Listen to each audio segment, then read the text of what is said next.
Back with you on the Newsfeed PM. Thanks for staying on. Zakhele Cindi from Pietermaritzburg says he stands firm on his decision not to bury his father. Earlier this week, the 43-year-old told Newzroom Afrika that his father's body has been in a government mortuary since the beginning of January. The decision not to collect the body follows being abandoned by him, alleged abuse and a protection order, which his father had opened against him. Ukuba khona kababa la ukuba khona kababa mina ngizinike ithemba lokuthi ayidinga ayithola noma isitifiketi ngasithola ngoba mina ngumuntu ozalelwe ekhaya kahle yabo so nje wazalelwe ekhaya nje okufanele ngisukunyelwe ibona bakwazi ukuthola isitifiketi abangisukumelanga abangitholelanga isitifiketi sengihamba sengiyamlandela sengiyamfuna ke manje la ekhona ke manje sengithi mina ayindoda ngicela ukuthi ungisize phela ungilekelele akwenze kulutho kumile yabo so njengoba namanje nje ngingazi ukuthi kufanele ngenze njani nangu useshonile sekufanele ngimuse emhlabathini yabo ngizomusa ngane emhlabathini ngoba phela abantu beza la kumina bathi wena ukubaba wakho kufanele ukuthi umngcwabe ngithi mina ngizomngcwaba ngani umuntu lona ngoba phela ngeke ngumngcwabe ngalutho phela kwa ID anginawo noma ngathiwa mhlambe nginawo wangifaka iposition order iposition order isho ukuhlukana nalomuntu yabo so mawubuzo nje umzali wakho ubuza ukuthi umzali lona phela uyangizala lo muntu lo yabo so manje nithi ngihlukane naye kanjani yabo kwathiwa hayi umuntu nomuntu uyayimela lapha emhlabeni yabo so i-ID iyona into engiyifuna phambili before kulandela umngcwabo wakhe yabo mangathola i-ID nje mina ngikwazi ukuthola umsebenzi mhlambe yena kusengangcwatshwa ngoba vele kufanele vele angcwatshiwe lento iyangihlukumeza straight angifuna ukuqamba manga yabo so mina uma ngathola i-ID abantu bengenza i-ID manje ngiyakwazi ukuthi ngikwazi ukukhuluma umlomo wami ukwazi ukuvuleka ngaso sonke isikhathi mangikhuluma ngiba nolaka ngoba lento le ngikhombisa ukuthi ngiyayifuna ngiyayidinga futhi ngempela futhi yabo so hayi ukuthi ngitshele ngendaba zesidumbu ukuthi isidumbu kufanele singcwatshwe so nasivele sesilele lapha mina ngiyaphila la emhlabeni so i-ID yona into engiyicela ukuthi ngicela umuntu ongakwazi ukuthi asheshe angenzele ngibe nayo bese kukhulunywa ngokuthi hamba kosayinela umzimba ukwazi umzimba ukuhamba kuye lapha kwemakhazeni uye lapha emgodini yabo. Right, for more on this, I'm joined now by Themba Dlamini, columnist and author of Village Boy, a memoir of fatherlessness, and Pastor Lungisani Simelane, founder of Fathers and Sons Movement. Gentlemen, good to have you, and thank you very much for your time, and Pastor Simelane as well, joining us online. Themba, let me begin with you here in the studio. A firm refusal, a situation where economically I'm not doing well, 3, a protection order, and a call to say, bury your father, and the public saying, good and well, you're doing very well not to want to bury your father. This is what we woke up to, and this has been a reality and a conversation that has been going on social media. When you take all that, one, is it an all too familiar picture for you when we talk about the scourge of fatherlessness and the type of reaction that we have seen? Certainly, Thabo, it's an all too familiar picture, and I think when we look at how, you know, when a son says, you know, your father is very close to you, or even not, even if it's not physical in a relational sense, but biologically he's close to you. And when a son says, I'm not going to bury my father, it is a sign that the relationship was long buried before the body ever was. In fact, in this case, the body is not even buried. And I think what I would say about this story, it's not just an exception, it is a mirror to the nation.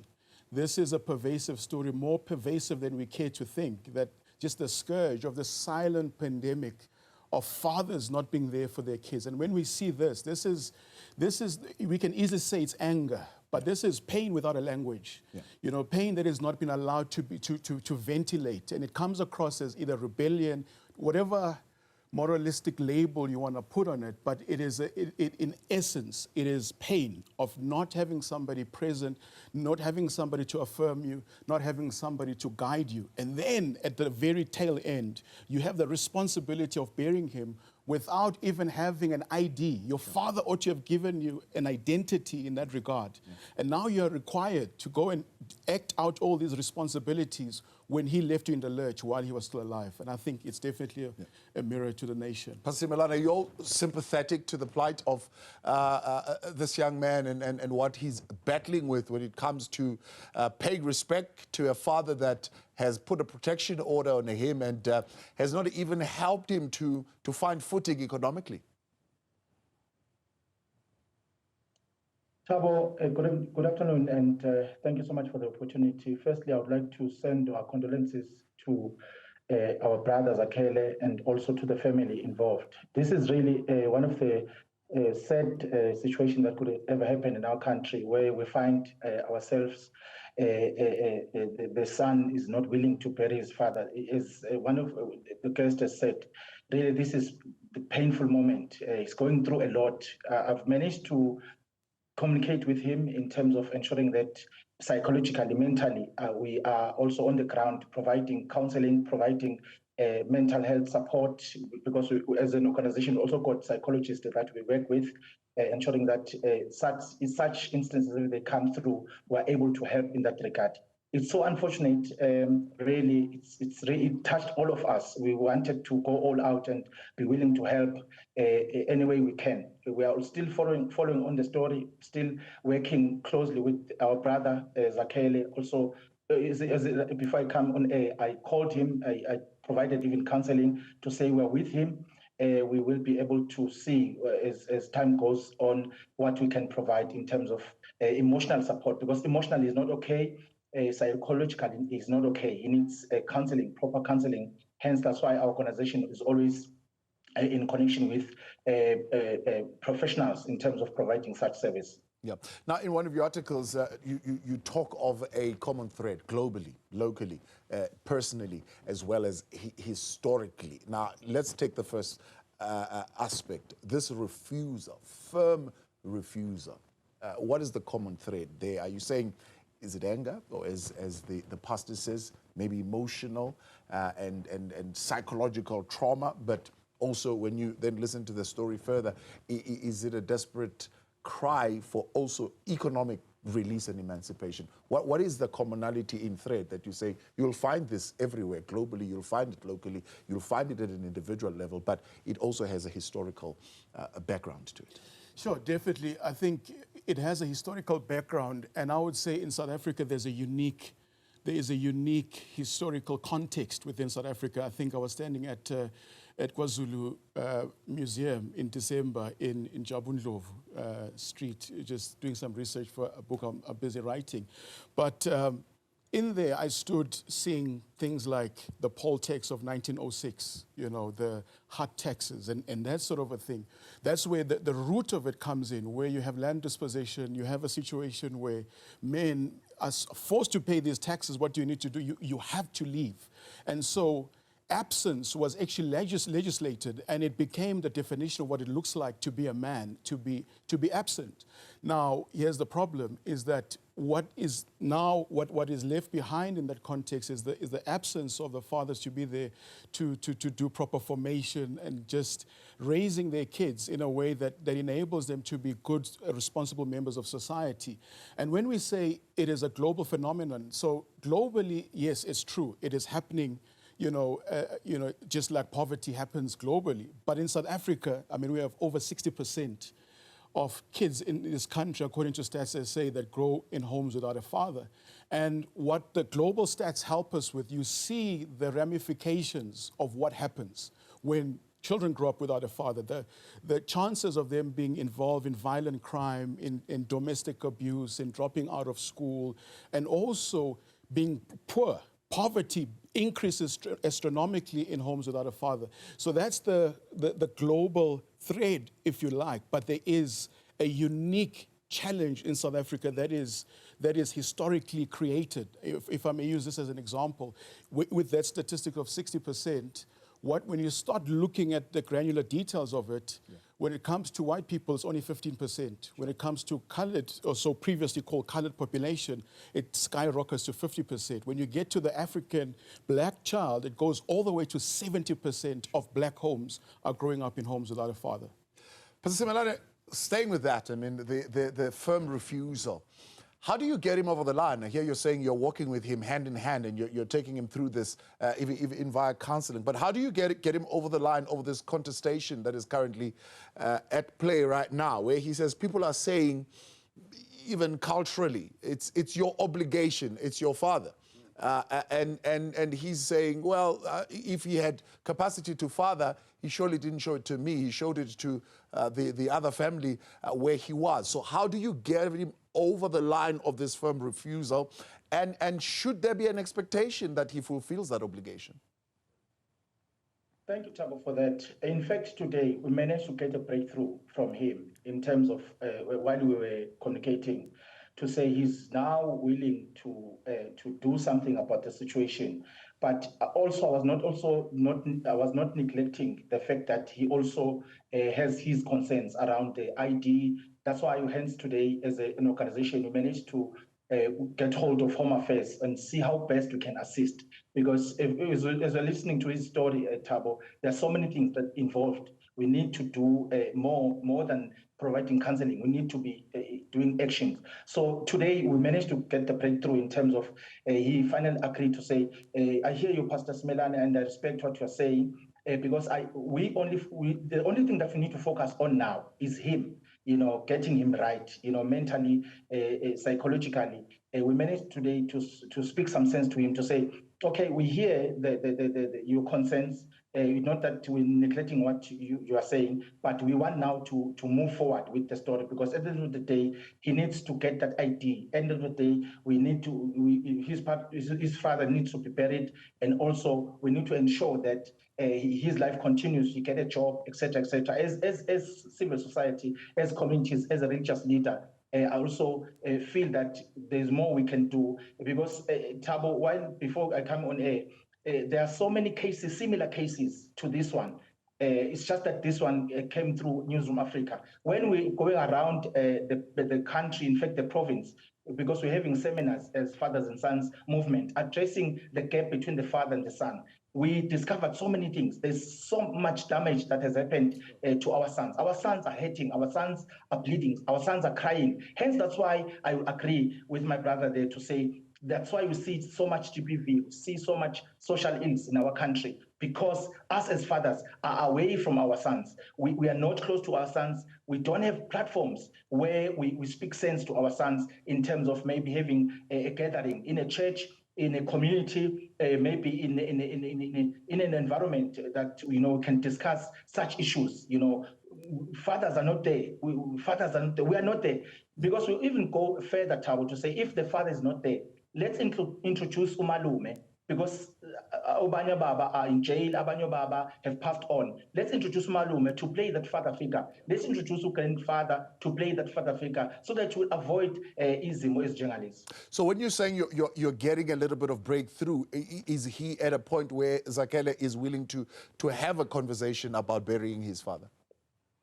He is definitely, because I was away when the story was on air on Newzroom Afrika. Then I managed to get hold of him, and I sent some pastors, because it's so open that it's just 20 kilometers away from where my church is.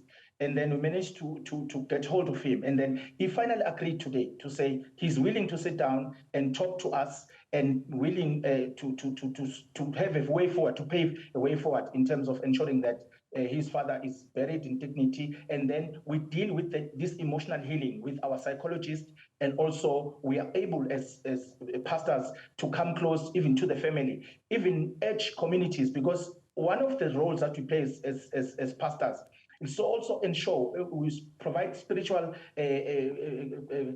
counseling, we provide also, we do things tangible, go and extra mile, ensuring that we even build a house for people. There are so many things that we've done across the country to try and maybe see how best we can assist. There's a major barrier that has now been put in place here, Themba, also, which is an active protection order. And I ask myself, a father resorting to law as opposed to fathering, a son, but saying, now I'm going to let the law step in here and deal with you and keep you away from me, and even keep me away from my responsibility to father you. What do we learn? Sure, I think we learn that this thing grows, this abdication grows. This is the extreme manifestation of abdicating, to the point that you actually need the Lord to help you, shield you from your responsibility. And I think it is and I want to commend my brother, Pastor Simelane, with the work that they are doing, because it is showing us, because I don't want to excuse what the father is doing or what the father did, but we don't know his story. You know, we don't know what happened to him. And here's the problem, is that fatherlessness begets fatherlessness. And he may be in an environment where he went through worse experiences from his father, and then he did one or two small things for his son, and then he pats himself on the back and says, at least I'm not like my father.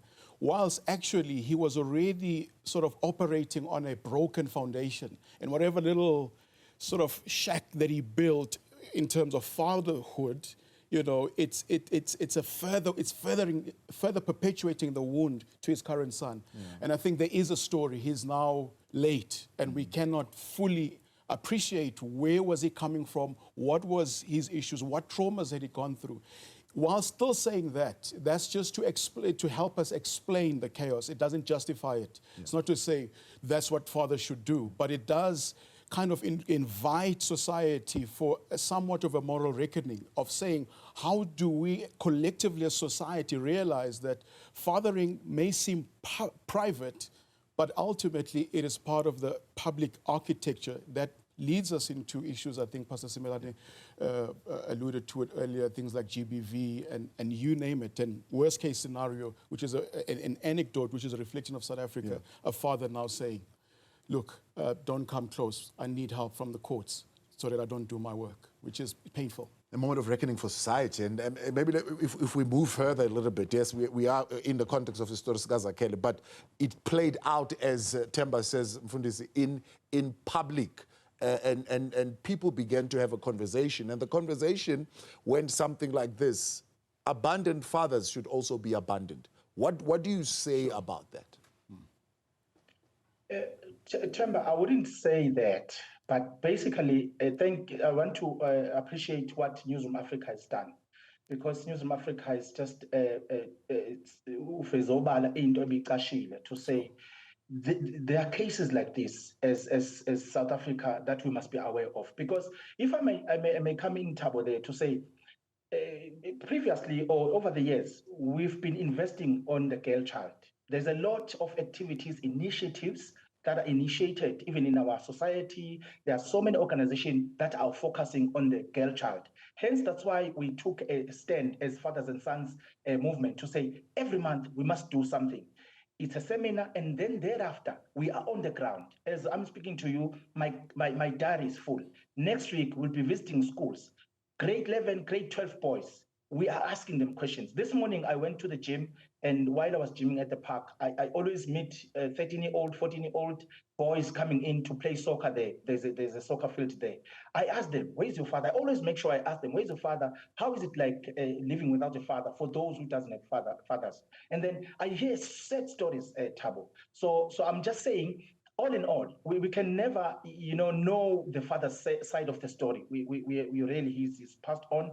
Really now, the focus now will be on Zakhele and the Zakheles of South Africa. We need to do something as fathers, as uncles, as grandfathers. We need to do something as religious leaders, as the community at large, to say, what are we doing for our boys? What programs do we have in place that will make sure that we try and assist our boys? Because they're ending up, on the streets. One of the things that touched me yesterday when I was looking at the statistics that was released by the South African Police Services, the top 30 rape cases, top 30 rape cases that were reported in within the country. It's shocking. It's shocking, Tab. And I was just looking at the plan that we have to say we will be visiting these places like Umlazi and the other places, Nanda, the schools, speaking even also to the community. That's why I'm also inviting the traditional leaders to come on board. Everybody, this thing to sonke. I want to say this in Zulu.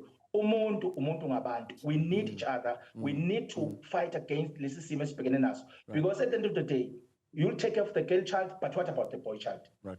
Themba, wrapping it up now in 30 seconds. It's a societal challenge. That's a society that says, yeah, serves him right. If he abandoned you at death, you can abandon him too. What do you say to that?